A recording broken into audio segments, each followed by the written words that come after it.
faire à Québec? Oui, on va aller voir Valérie immédiatement qui est sur le terrain. Valérie, ce matin, donc, on manifeste, c'est l'Alliance du personnel professionnel et technique de la santé et des services sociaux.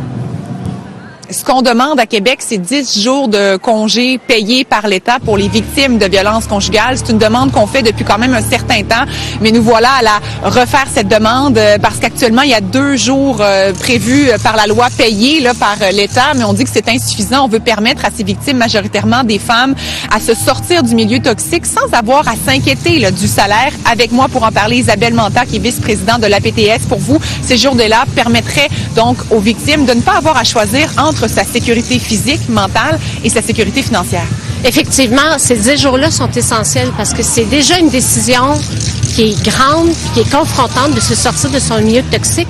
Puis à partir du moment qu'on doit se trouver de l'hébergement, se trouver des ressources psychosociales, se trouver peut-être des ressources judiciaires aussi pour se sortir de ces milieux, il ne faut pas mettre en danger notre salaire pour ça parce que c'est ponctuel cette situation-là. Il faut les accompagner. Je viens d'échanger notamment avec l'attaché de presse du ministre Jean Boulet qui rappelait qu'il y avait déjà des mesures mises en place, notamment 26 semaines où on pouvait être retiré de son milieu de travail, mais on parle de 26 semaines sans solde. Vous dites que c'est insuffisant?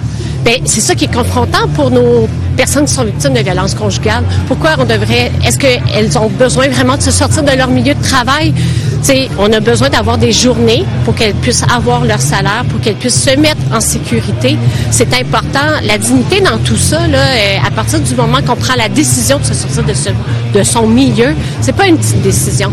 Il faut qu'on puisse permettre de mettre en place des moyens. Depuis le début de l'année, il y a eu 7 féminicides au Québec. Si cette mesure-là existerait déjà, si elle serait applicable, ce serait quoi la statistique présentement pour nos féminicides?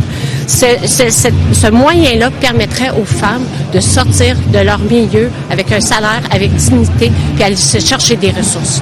7 féminicides quand même au Québec, c'est énorme en 3 mois.